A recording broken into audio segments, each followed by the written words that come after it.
Alhamdulillah wassalatu wassalam ala rasulillah sallallahu alayhi wa sallam wa ala alihi wa sahbihi ajma'in.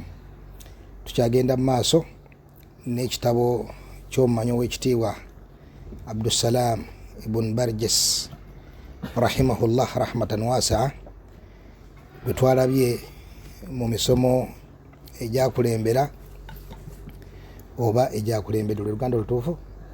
Naam, egyakulembera tayib yafa nga alina emyaka 38 naye nga mumanyi omunene ow'ekitiibwa, ate n'afiira mu accident nga tusaba Allah subhanahu wa ta'ala amusaasire amusonyiwe byonna ebyamusobako.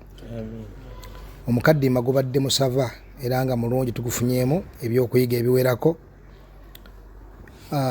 Sheikh Osama Burhan Sendagire hafidhahullah atusomera amatini nga kiri mu dduwa zange okubeera nga Allah subhanahu wa ta'ala awa bannayuganda tawfiq Sheikh Osama okubeera nga abasomesaayo ekitabo. Temukyegomba bali wano? N'abali eyo mukiteeke mu dduwa zammwe okubeera nga Sheikh Osama abasomesaayo ekitabo insha Allah. Fahuwa sahibu kafaa biidhnillahi ta'ala. Saba Allah mutukuumire. Sahibu kafaa tuvunulidde. Ali mu abo bemugwana okubeera nga yani mumujjako obulungi obuyitirivu biidhnillah, nahsabuhu kadhalika wallahu hasibuhu. Kakati we tuli wano tuyingira mu bikolo 10 bulijjo bye tulinda Sheikh bimulindwa, ebikolo bya da'awa y'abasalafu. Ayagala okubeera omusalafu wumuza byonna byobadde okola, ogula amatu otekeyo ebirowoozo ku bikolo bino bikuyambako okutegeera ani omusalafu. Era nga tugenda obiyingira Sheikh tulina ekintu nga kibuna nga mizaani nyangu, banga omuntu ayinza okuga nti ebikolo bino nabikwata ntya. Wekijjira wokitegeerera nti kati okusinziira ku ono kino kiri bwekiri, sitteko bantu wabimemorizinga. Bwobimemorizinze nga wabikwata kyekiri akimal, kyekisinga obujjuvu. Ne tulina ekintu ekiri ekibuna nga mizaani nyangu oyanga mangu gituukirako notegeera omumanyi oba omuwalimu ali ku busalafu obutuufu, obusalafu obwannamaddala. Otunulira ebintu bimeka 3 ku muwalimu oyo. Ekintu ekisooka okubeera nga da'awa ye eri mu kaweefube, naam, okufaayo, okunyiikira, okawoola abantu nga abazza eri tawhid n'okubagoba ku shiriki. Kyekisookera ddala, kyekikola kitya, kyekisooka. Kati awo nga tuliyimiriddeko awokka, waliwo entuumu y'abawalimu ababeera bafulumyemu nga baani. Oyinza okusiŋŋana nga seeka naye ngaebintu by'okusomika abasika, ebintu by'okwabya ennyimbe, ebyobuwangwawanga bwe bityo, emikolo egiriko mukhalafat akadiya, ebintu ebitomeregana n'enzikiriza nga agibaako. Kakati oyo amaze okukola atya? Oba okumulaba nga ayita eyo mukuyisa bulungi emiriraano gy'ayita, ayita eno muki nga ebikwatagana ne tawhid tomuwulirako nga abyogerako, wabula atambuliyo mu mpisa, mu miriraano, mu miki, nga tawhid akola atya? Atamujjukiza bantu. Mulaini eyo Sheikh barakallahu fiik, jazakallahu khair. Waliwo muwalimu kolayo ku nsonga ya tawhid, alina okukulembera abantu bannaye tubazze eri tawhid, gwe musingi yakawaŋŋamula naga kituufu omusingi, naye kati olaba tekinologi aliwo, abantu basobola okuzimba omusingi ne baguba mu ffweno naye bwe muba muzimbi osobola okulaba nti okozesa semiti mungi n'okuba plasita nga mungi kizimbe ne kibeerawo muntu n'asulamu ne yeebaka kati nga kyagamba nti kale wadde enzikiriza esobola okuba nfu tawhid naye abantu bazimba emizikiti abantu bayamba abantu bisobola omumala eyo plasita aba mungi ekizimbe ne kigendera okwo ne tutambuza obulamu. Allahu musta'an. Eyo ntegeera nfu nnyo eddiini entuufu Allah yagitulaga nti omuntu alina ogizimbira ku musingi omugumu, alina okubeera nga assasa bunyanahu ala maadha ala taqwa, so oli eyazimbira ala shafajuru fi nahar fanahara bihi fi naari jahannam asluha thabitun wa faruha fi sama, omusingi guyimiridde awo ku nzikiriza. Ekyokubiri kwe tulabira omuntu ali ku bulungi kwe kubeera nga akoola abantu ng'abazza eri sunna ng'abagoba kuzuula. Kyekyokumeka? Kyekyokubiri. Kitegeeza ki? Yenna gw'olaba akoola abantu nga bazza eri mawulidi, abazza eri amadda ga Nuhu Mbogo, abazza eri Tahariri ne Talakain, abazza eri okusoma Isra wal Miraj, abazza eri ebintu byonna ebyo ebizuule mu ddiini w'ekitiibwa Allah subhanahu wa ta'ala, buruda oyo ng'omanya nti tali mu abo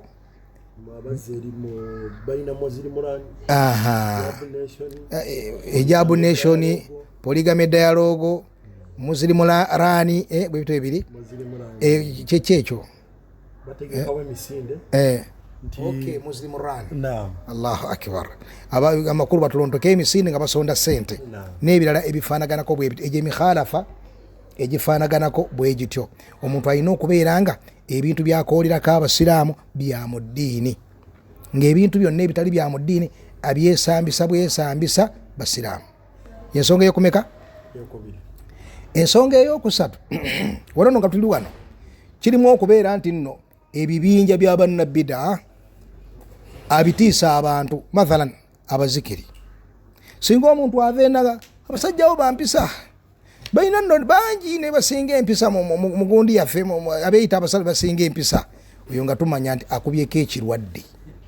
Akubyeko ekiki? Tuyina mulaba nga atiisa abantu ekibinja ekyo. Tuyina mulaba nga atiisa abantu ekibinja ekyo. Kadhalika shakhsiyat ez'abannabida kyekyo emitwe abantu abamanyifu mu bannabida tetumulaba nga atijja nabo, tutambula nabo oli eno oli eri. Twagenze South Africa tujja kulaba nga munnabida ali wano ate negundi ali wano. Twagenze gini munnabida ali wano negundi ali wano. Nedda, oyina okubeera nga otambula na banno. Otambula nabaki? Na banno. Bw'obadda ddala ng'oli ku buki? Ng'oli ku busalafu obwannamaddala. Ensonga ey'okusatu kwe kubeera ng'omuntu atiisa abantu amazambi ng'abakoola eri okugondera Allah subhanahu wa ta'ala. Kyekyo ekyokumeka? Ekyokusatu. Singa tumuwulira nti nze bannange tukimanyi nti ikhtilaafu kintu kikyamu kibinyo ye ummu wa fawahish. Ikhtilaat abakyalo okwetobeka n'abaki. Ne tuwulirawo ngati nze sikubiriza muntu kutwala abaana be mu single schools. Ate mwana wattu abantu bonna abantu abasomedde mu single schools bobetegereza baba nabino baba nabiri, naye omuntu abasomedde masomero ageetobese agakoze atya ogenda omutunulira nyentegeera ye mwana wattu nga waana amaasi agafaanaganako bwe gatyo. Oyo nga tumanya naye mu ngeri emu alina ekiki ekirwadde. Omuwalimu alina kubeera nga buli ssaawa atiisa abantu okubuka ensalo za Allah subhanahu wa ta'ala, abakubiriza okubeera nga bagonderaani Allah subhanahu wa ta'ala. Ebyo bisatu byegendereze ku muwalimu. Alina okubeera nga akoola nga zeri tawhid ng'agoba abantu ku shiriki. Alina okubeera nga akoola abantu nga bazeri sunna ng'abagoba ku bid'a. Alina okubeera nga akoola abantu nga bazeri gondera Allah subhanahu wa ta'ala ng'abagoba kuki? Kujeemera Allah subhanahu. Ebyo ebisatu bikuyambako okubeera nga oyawula omuwalimu omutuufu ku muwalimu atali muki mutuufu. Naam Sheikh. Naam Sheikh, nga tetunayingira ndowooza naye kambeeko ensonga z'enfunza k'oyinza okulabira omusalafu ddala ow'amazima k'oyo almuddai alkadhib ayeeyita nga muki nga mulimba akuba bw'okoonye ku mbeera y'amasomero noba akapointi akankutteko abaagala amasomero kintabuli abaana abawala n'abalenzi abaana ab'obuwala n'ab'obulenzi mulimu abantu ennaku zino aboonoonefu ddala nga bakitwala bwe batyo ng'ate bwe basikiriza osanga nga bw'eba ntuula ya mu kibiina sebagambo omwana obitegeera obulungi tosobola mmutuuza muwala yekka olina mmutuuza n'omuki n'omulenzi ekyo kikyagenda mu maaso ndowooza mu masomero mangi n'agamu g'obusiraamu naye baba bagenze mu bibuuzo akolaga nti omwana bw'aba oyagala ategeere bulungi omulenzi olina mmutuuza namuki tisima bw'onaamutuuza abalenzi omulenzi n'omulenzi ojja kuba bajja kuba bazanya bajja kukola bati ne bakitambulirako mu mbeera efaanako bwe tyo bonna obwonoonefu ddala bwonoonefu obusaana okuba nti twegendereza wabarakallahu fikum kyembadde njagala ekyo kinzijidde bugizi mukadde waffe bwakonye ku nsonga ezo nti bino tubyegendereze ku daawa entuufu kwolabira nti ono ddala muki musalafu ensonga esooka zino ngena ziyita mu bufunze ezimu kuzo ziyinza okukomawo mu bigambo bya sheekhe biidhinillah istidlal okwesembesa kwe bwe ensonga yonna bwegwawo istidlali yebeera kitaabu wa sunna Qur'ani sunna ate ebibinja ebirala la okwesembesa olusi ziba ndooto giba myaka olwo obwafaayo obutaliyo obwo tuli basajja bakulu tuludde ku kyalo temutuyisa mu maaso bwe bityo bamubuuza nti ate omukolo guno enkola eno ayinza okuyomba kati mumwagala eddiini bwewa obujulizi bwe so omusalafu bwagamba kino ogenda okulaba ajuliza Qur'ani naki na sunna embeera ey'okubiri ala fahami salafu al umma ekyo kikulu Qur'ani ne sunna buli omu asobola ogyesembesa naye tubuuza aleese aya eyo hadithi eyo ku ntegeera yani twalina omuyizi twagenda naye e Sudan basomesa ne baseeka ne basomesa bavumirira amawuledi ki n'alemerako paka yatuuka n'avaayo n'akomawo Uganda naye mu kimu ku bye yalemerangako nti amawuledi nagali alina obujulizi naye bujulizi ki bwe yalina okuyimiriza amawuledi yagamba Allah yennyini yatugamba afala taqilun owulira sheekh obujulizi bwe ku mawuledi yaga Allah yennyini yatugamba afala taqilun abange temutegeera temuyinza fumiitiriza ne muteekawo ku mikolo nga gino mu ddiini yammwe ne muliisa ku bantu kati ngaga nti Allah naye yennyini amawuledi yagoogerako mu Qur'an wallahi nga bw'atyo bwe yeesembesa kati tumubuuza eyo aya haja aruna efaida emudduseeko ekituufu emuyiseeko njekakasa nti emuyiseeko bw'aba temuyiseeko ajajiddemu nedda sewaje Abdul Fattah ajiwulidde Abdul Fattah naye muyiseeko Abdul Fattah naye muyiseeko tujja bakuba faida obawandiise so akalasikira sibonta abawandiise barakallahu fik idhan ensonga esooka tugambye kwetulabira ddala omusalafu kwe kubanga mu kwesembesa kwe Qur'an naki na sunna eyokubiri gye tubaddeko wetwogeredde eyo nti bagyesembesa Qur'an ne sunna ku ntegeera y'abaki y'abasalafu abaatukulembera ne tugamba ono omuyizi yali ayimirizawo mawuledi naye nga Allah amawuledi yagoogerako era mu Qur'ani Allah nyini yatugamba afala taqilun abaffe temutegeera temufumiitiza temuyinza kukola mukolo nga guno ne muliisa ku bantu ne musoma Qur'ani kati ng'agamba amawuledi mwegali mu Qur'ani Allah yagoogerako ng'aleeta aya eyo afala taqilun kati oyo tusigala tumubuuza ki ku mbeera eyo tumubuuza tutya man sabakaka bihadha alfaham leka kitiibwa nga tuddamu ne tumubuuza totegeera tubuuza aye mwere kati afala taqilun tekutege tebula bantu ese beseyo ya Allahu almustaan idhan oba kitegerekise ensonga eyokusatu ebibinja bingi ebyabula ng'olina ojjegendeezo ofune obusalafu obutuufu abasalafu bo baawona lwaki taqdiimu byabula ku taqdiimu al-aqli ala an-naqli kati bo abasalafu bakola batya taqdiimu an-naqli ala al-aqli bakulembeza naqli obujulizi kuki ku magezi ebwalabanga ekiringa kitaja kati obadde mathali kyokulabirako mu misomo egiwedde ekyaba mu'tazila ba mu'tazila bagamba omuliro teguliwo kati teguliwo kati kubanga babuuza bonga nti abantu bajja kuyingira kunakulo kati okubeerawo kwago kati kiki an-naqli obujulizi bwajja nga Allah atulaga nti gukola ki weeguli era nabbi yagulaba nga agenda mu Isra wal Mi'raj butereevu obujulizi bungi bukubyeko ne mu hadisi era ya Jibril Allah yamutuma okugenda okukola ki okugulaba ebigwe weeguli bo bagamba kati ate bwe guba weeguli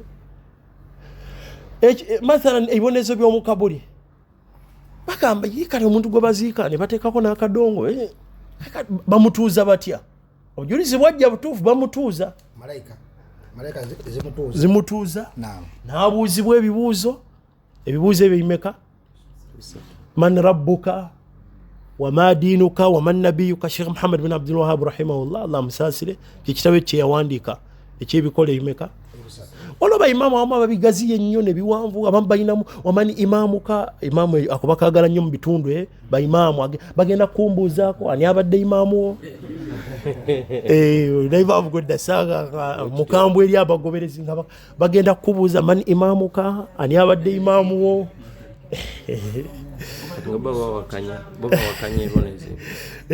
kakati bano bamu'tazila bagamba kati omuntu bamutuuza batya ate kisoboka mumutaddemu songa obujulizi buzze nga bukulaga nti ekigenda kola kye kati abasalafu bo bakulembeza bujulizi kuki tebagamba nti mu bwongo nga tekijja gwe naawe olaba kijja mathalan ku mbeera sheekh ebaddewo ebbanga ddene watuwandikira ekitabo walillahi alhamdu ekitulaga empaji tuwakye zakatul fitri mulimu abamu balina omu abaleetanga ngagamba mulimu abantu abatabeerangako baimaamu obujulizi ne bujja ne bamulaga nabbi sallallahu alaihi wasallam zakatul fitri yagiwangayo atya naga waliwo ebyetaaga okusiriikiriramu gwe wali obaddeko imaamu senga bakuleetera ne bakuleetera kyo nekino musiriikiriremu bamuleetera hadisi ne bagisoma n'akulaga nti mukole ki musiriikiremu obwongo bubeere nga bukola weteeke kati gwe imaamu obwongo n'akulaga nti bukola eno neeno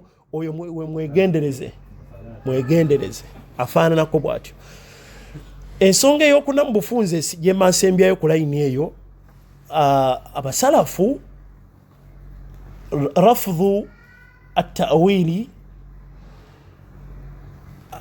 tujirete at-ta'wil al-batil al-ba'id ekyo kikolo mu bikolo byabwe Sheikh Musaba yabakitugaziiza ekikolo ekyo inshallah tugende mu maaso ngambadde waliwo ekyokulabirako ekijja mu bwangu mu kiseera kino kyali tegerekese buli naye okukifunza nti ayejja nga oli najjajijjamu obujulizi nga buli bunaayira nnyo n'ekiri mu bujulizi obwo amakulu n'aleeguula obujulizi obwo busobole okutuuka ku ekyo ekyayagala ekyo nga kibaawo oluvannyuma lwakubeera nti nno obujulizi obukola ku kyayagala tebuliiwo obuyimirizaawo kyaleese tebukola butya kyava akwata obujulizi n'abuleeguula n'abukaka n'abusikambuta n'aleeta era buwunzika tebutuuseeyo kuba tebusobola kukola butya ekyokulabirako lwaki tugenda ewala afala taqilun si bwe kiri kati agamba nti abulidde obujulizi bwa mawulidi illa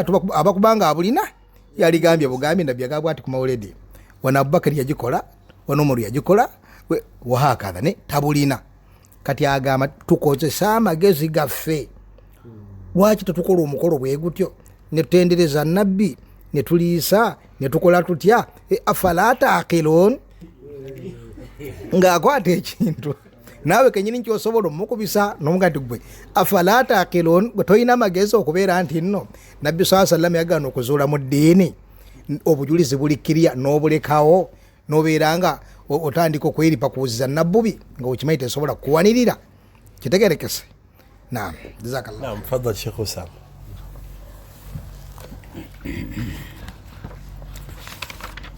طيب بسم الله الرحمن الرحيم. قال رحمه الله: الأصل الأول الاهتمام والعناية بطلب العلم الشرعي والتفقه في الدين. Naam, wano Sheikh ayingidde mu bikolo bino. Ekikolo ekisooka ku daawa y'abasalafu, daawa entuufu, kwe kufaayo al-ihtimam wal-inaya, n'okujjumbira n'okuteekamu amaanyi bitalabi al-ilmi ash-shar'i, mu kunoonya irimu eyaki ya sharia, ilmu ya qala Allah, kubanga iyo irimu gye twogerako ekisookerwako. al-ilmu qala Allah qala rasuluhu qala as-sahaba hum ulul irfani. Idhan bwe twogera ku ilmu wano ash-shar'i kijjemu irimu ey'abano bayinomo. Naamu eriko ebigambo wano Seeka agenda tuteekuliramuko, naye iri bwe twogera ku ilmu ebirowoozo biba bisooka okuddukira ya ilmu ya qala Allah qala rasulullah. Eno waliwo weesobola tugasiza, naamu waliwo oyinza okuba nga twetaagayo abasawo, twetaagayo bayinginiya, naye bwe twogera ilmu gy'oba okulembeza yeno, era eno yesaano situlwa, bal omuntu alina ilmu eno yakulembezebwa, era yo yaba afunye ekinene Allah subhanahu wa ta'ala abamwagadde okuba nti agimuwa. Kyobalaba ne mu hadithi ere ya Ubay ibn Ka'bi Abul Munzir radiyallahu ta'ala anhu, nabbi yamugamba atya, nabbi yasanyuka bwe yamubuuza aya esinga obunene mu Qur'an, Allah aya esinga ekitiibwa mu Qur'an, aya kyeyo? Naam, ayatul kursi. Nabbi bwe yagimubuuza n'asiikira mu luvannyuma n'amuddamu n'amugamba ayatul kursi. Nabbi yasanyuka n'amugamba liyahnika al-ilm ya Abal Munzir. Makuba agamu yamugamba wallahi liyahnika al-ilm ya Abal Munzir, nga makulu gategeeza nti wallahi hanian, ndayira Allah subhanahu wa ta'ala mutuufu yoga Allah yakuwa ilmu. Allah bw'akuwa n'otegeera tawhid, wallahi oba weesiimye, oba ofunye ekyebbeeyi. Kyova nabbi yalayira n'okulayira nti wallahi liyahnika al-ilm ya Abal Munzir.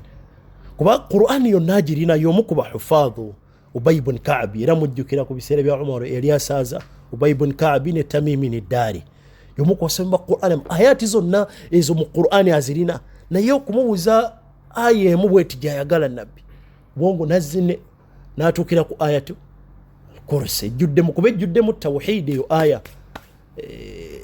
Amanya ga Allah gawulira ddala 5 mwegali, Allahu la ilaha illa huwa al-hayyu al-qayyum, neringa eggwako wa huwa al-aliyyu al-azim, amanya 5. Nembeeramu n'ebitendo bya Allah ebisukka 20 nga Allah yayogera ku aya yonna eyogera ku Allah subhanahu wa ta'ala esinga mu Qur'an. Naye bwe yanukula okwanukula okwo nabbi sallallahu alaihi wasallama namugamba tuufu Allah yakuwa ki? Yakuwa ilmu. Kati omuntu oyo yegwe tukwatibwa n'ensaalwa, Allah gawadde ilmu ya tawhid. Oli Allah bw'amuwa ilmu ya engineering ani tebiina kyebiri ebyo. Omuntu asoba ne ilmu ekulembezebwa yani, era ye irimu bannaye erina okujja ku bituuti.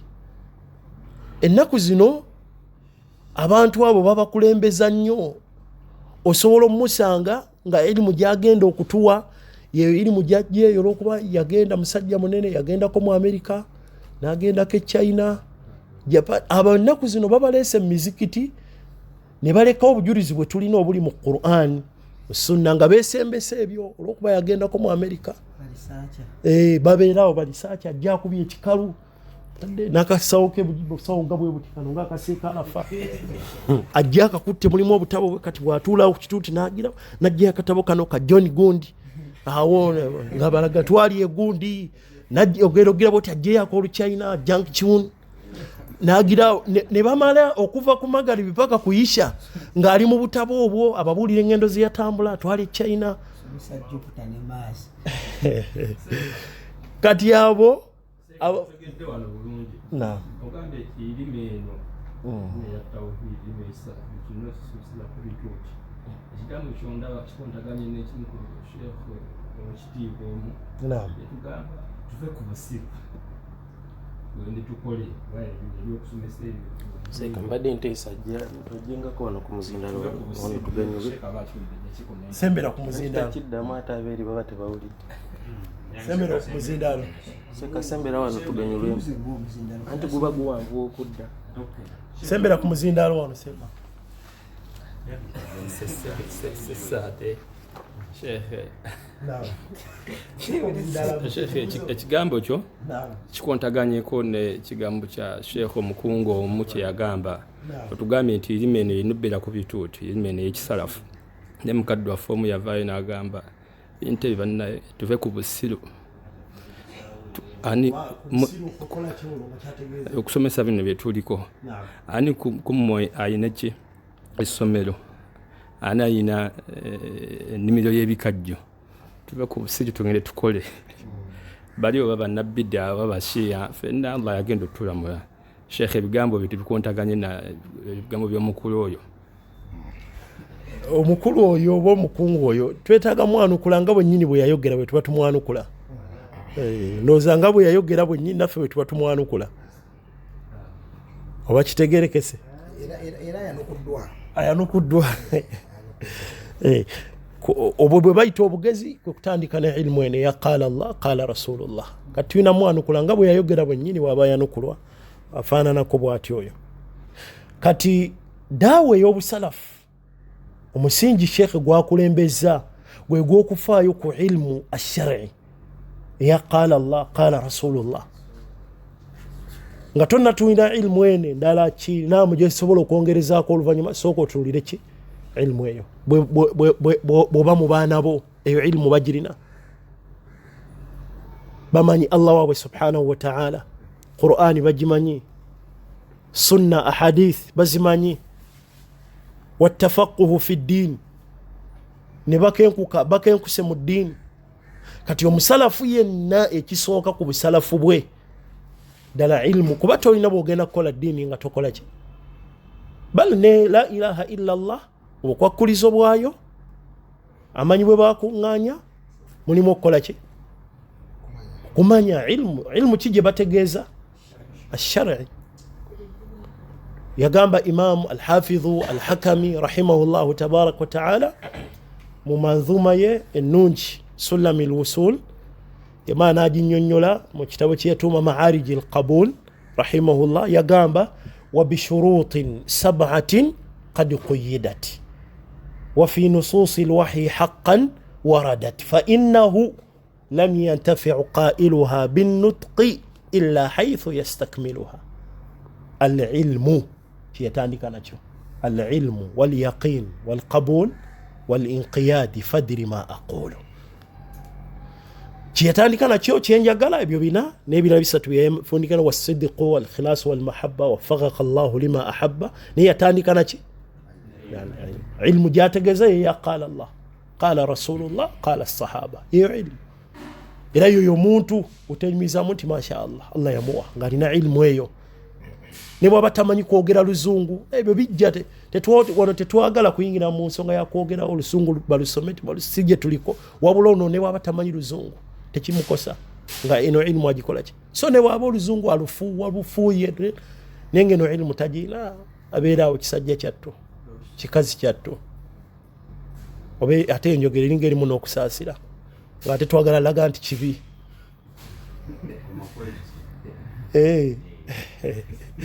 kati omuntu omulungi akusookera ddala ilmu ya qaala Allah qaala rasulullah ekyagamba tugitegerewa n'ekikola ekisooka omusalafu mu bikolo by'eddiini ye mu bikolo by'obusalafu obutuufu okuba nti alina kaweefube w'amaanyi ku ilmu alina weefube w'amaanyi ku Qur'ani sunna kuba yo ilmu esooka weeva Qur'ani sunna bigambo by'abasahaba n'okubitegeera mathalan asomye aya suratu al-Fatiha yetegeeza tafaqquh ayina omanyirivu kuyo gitegeera ene sura etegeeza ki hadithi etegeeza ayina kaweefuba oyo kyovola kwetala ddeena eri abamanyi ddeena wahakadha ekyo kyekikolo sheikh kyakulembeza mu bikolo bino byagenda tulaga imam sheikh Abdussalam rahimahullahu tabaraka wa ta'ala awe tuba tukoma insha Allah tujja tandika nga tuulira ebigambo ebirungi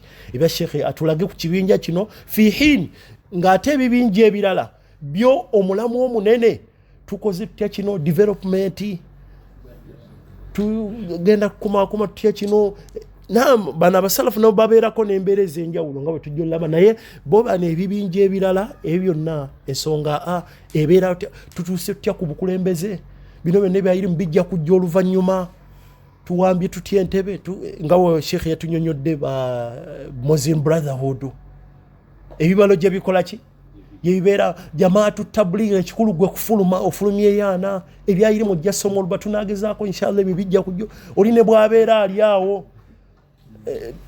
talina kyamanyi wadde tatuddeeko awo wadde kusoma ajja gendeyo mu kyalo beyo bagendeyo mu byalo n'atuuka nga olw'okubazze n'enkofiira bamulaba nga seeka olumubuuza enkoko twogera biki nga tugisala agamba gwe kasita ogamba ki assalamu alaikum warahmatullah gwe enkoko ng'ogikola ki babeereyo abantu nga tebalina irimu waliwo imaamu kye tuba tumaliriza nakyo kaala eyo abantu be bakuumira ku mbeera eyo efaananako bwetyo naye nga tayagala nnyo bamuyiteko kati nga ebyokusala enkoko ayina bayigiriza irimu abasobola kati emitendera abasooka ng'enkoko osobola ogisala ayina ebigayo ebyenjawulo ng'otuuse ku ddaala kati aba abatikidde gwe okoma ku nkoko n'abaawo abalala ng'ayina edduwa ez'enjawulo gwe kati osobola okusala embuzi gwe osala ediga paka ayina batuuka n'agenda ng'abatikkira n'amuwa eddaala nga gwe kati osobola okusala ente gwotuuse ku ddaala nga ayina irimu byolina okukozesa okusala ente bwe ebyenjawulo naye nga abayigiriza mu mitendera abantu babakuumiraawo allahu almustaan wa barakallahu fiikum wa jazakumullahu khairan